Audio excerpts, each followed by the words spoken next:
جب وہاں سے ایک شیطان صفت سنان کے ہاتھ سے نکلا اور اس کی کمان سے نکل کر حضرت امام عالی مقام امام حسین کی پیشانی کے اندر پیوست ہو گیا اور وہاں سے خون کا ایک فوارہ پھوٹا.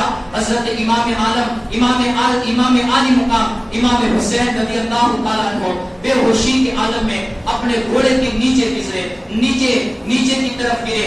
راویان حدیث بیان کرتے ہیں, مفسرین محدثین نظام بیان کرتے ہیں اور راویان حدیث بیان کرتے ہیں کہ جب امام عالی مقام اپنے گھوڑے سے نیچے گرے تو اس وقت آپ کی قمیص کو جب اتارا گیا, آپ کے زخموں کو شمار کیا گیا تو 113 گھاؤ یہ نیزوں کے آپ کے جسم اقدس پر تھے اور 113 گھاؤ یہ تیروں کے موجود تھے. 33 گھاؤ نیزوں کے, 34 گھاؤ تلواروں کے آپ کے جسم پر لگے ہوئے تھے اور وہی 113 تیر یہ امام عالی مقام کے پورے جسم میں پیوست ہو چکے تھے. امام عالی مقام کا جب گھوڑے سے آپ کا جسم مقدس گرا, تمام روایتوں کے اندر یہ بات پائی جاتی ہے کہ جب آپ کا جسم اقدس گھوڑے سے نیچے کی طرف گرا تو اس وقت آپ سجدے کی حالت میں نیچے کی طرف گرے اور وہی تیر جو اب تک جس کی اڑیاں اور جس کی نوک امام پاک کے جسم کے اندر پیوست تھی, لیکن جس زمین کے سہارے سے وہ تمام تیر امام عالی مقام کے اندر اور پیوست ہو گئے اور پیچھے کی طرف وہ تمام کی تمام تیر نکل گئے. امام عالی مقام نے جب نیچے اپنی جبین مبارک, اپنی پیشانی مبارک کو سجدے کی طرف رکھا تو اس وقت آپ کے لبائے مبارک پر یہ دعا اور یہ صدا تھی, اللہم ردن بقضائک وصبرا علی بلائک تسلیما لامرک سبحان ربی الاعلی سبحان ربی الاعلی سبحان ربی الاعلی. اے اللہ, تیری میں نے ہر رضا کو قبول کیا, تیری طرف سے آنے والی ہر بلا پر میں نے صبر کیا, تیرے ہر حکم پر میں نے لبیک کہا. مولا تو اپنے حسین کی, اپنے رسول کے شہزادے کی اس قربانی کو قبول فرما لے. آپ نے سبحان ربی الاعلی کی صداؤں کو بلند کیا اور سجدے میں سر رکھ دیا.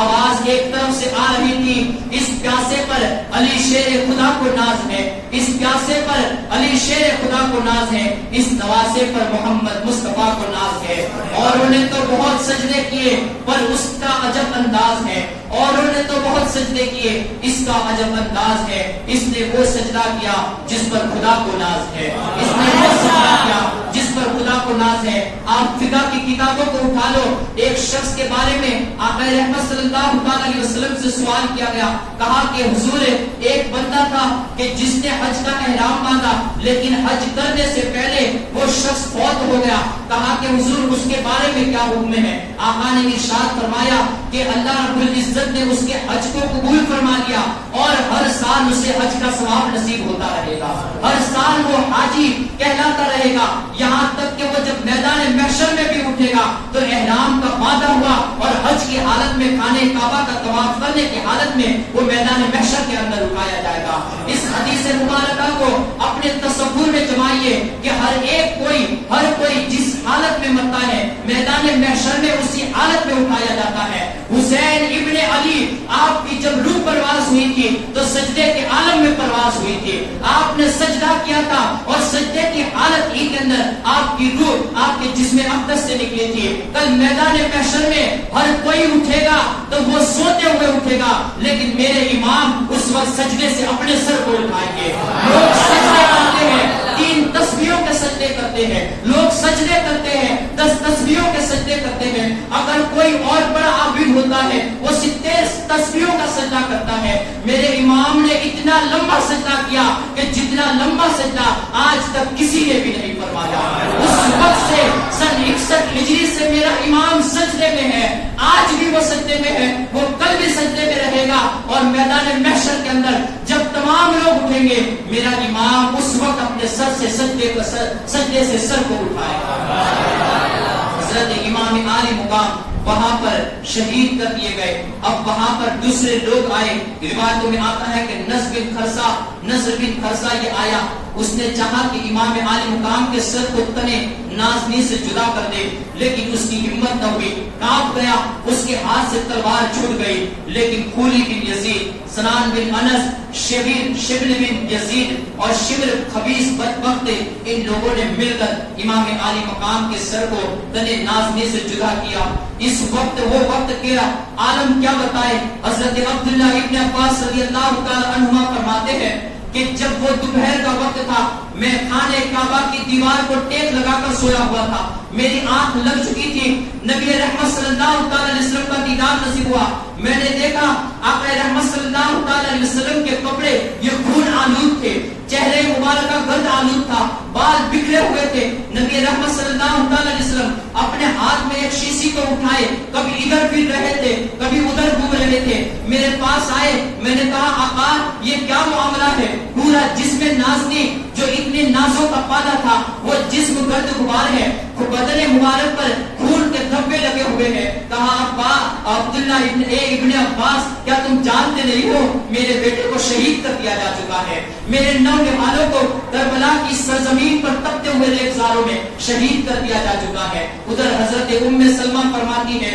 کہ میں سوئی ہوئی تھی، میرے خواب میں نبی رحمت صلی اللہ علیہ وسلم حاضر آئے، کہا کہ ام سلمہ کیا وہ سیسی کو دیکھنا بھول چکی ہے جو میں نے کہا تھا کہ ایک دن ایسا آئے گا جب یہ مٹی خون بن جائے گی، جا کر دیکھ آج وہ مٹی خون بن جا چکی ہے، کیونکہ میرے بیٹے کو میری امت کے ان بدبختوں نے کربلا کی سرزمین پر شہید کر دیا گیا ہے۔ نبی رحمت صلی اللہ علیہ وسلم بے قرار ہو چکے تھے، اپنی قبر مبارک میں وہ آرام فرما نہ سکے، اور وہ کربلا میں جو بھی شہید ہوتا تھا اس شہید کے خون کو اس سیسی کے اندر جمع کرواتے، کبھی علی اکبر کے خون کو جمع فرماتے، کبھی علی اصغر کے خون کو جمع فرماتے۔ یہ نبی رحمت صلی اللہ علیہ وسلم کی حالت ہو چکی تھی، جب ایک طرف نبی رحمت صلی اللہ علیہ وسلم کی یہ حالت تھی، راویان حدیث ابو نعیم کی کئی روایتیں اس بات پر شاہد ہے کہ جب امام عالی مقام کے سر نازنی کو تن نازنی سے جدا کیا گیا تو آسمان اور زمین سے خون کے فوارے پھوٹنے لگے، یہاں تک کہ بیت المقدس کے اندر جس پتھر کو اٹھایا جاتا اس پتھر کے نیچے سے بھی خون کا فوارہ نکلتا تھا۔ حضرت امام عالی مقام کے انتقال کے بعد 7 دن تک آسمان خون کی برسات برساتا رہا، 7 دن تک آسمان سے خون کا پانی برستا رہا، اور زمین کے اندر سے بھی جہاں پر بھی زمین کھودی جاتی وہاں سے بھی خون کے فوارے نکل جاتے۔ حضرت اللہ رب العزت اس قدر غیظ و غضب کے عالم میں آیا، نبی رحمت صلی اللہ علیہ وسلم نے اپنے زمانے نبوت میں ارشاد فرمایا تھا کہ جب یحییٰ شہید کر دیے گئے تو اللہ رب العزت نے 70,000 لوگوں سے حضرت یحییٰ کا بدلہ لیا تھا، لیکن جب میرا بیٹا حسین شہید کر دیا جائے گا اللہ صرف 70,000 نہیں بلکہ 70 کے اوپر 70,000 1,40,000 لوگوں سے یہ حسین کا بدلہ لے گا، اور یہاں تک کہ آقا رحمت صلی اللہ علیہ وسلم نے ارشاد فرمایا تھا کہ میرا حسین جس وقت شہید ہوگا اللہ رب العزت اس وقت ایسے غیظ و غضب کے عالم میں ہوگا کہ وہ اگر میری حاضری کا اور انت فیہم کا مصداق اگر میں نہ ہوتا تو اللہ رب العزت اس وقت پوری دنیا پر اپنے عذاب کے پوری دنیا کو اپنے عذاب میں مبتلا فرما دے۔ یہ حضرت امام عالی مقام اس وقت سن 60 ہجری کو 10 محرم الحرام سن 61 ہجری کو آپ شہید ہوئے۔ انشاءاللہ اس سے آگے کو کل سماعت کرتے ہوئے چلیں گے۔ رب کائنات کی بارگاہ میں دعا ہے اللہ رب العزت ہمیں نیک کام کرنے کی توفیق عطا فرمائے، برے کاموں سے بچائے، صراط مستقیم کی ہدایت نصیب فرمائے۔ واخر دعوانا ان الحمد للہ رب العالمین۔ السلام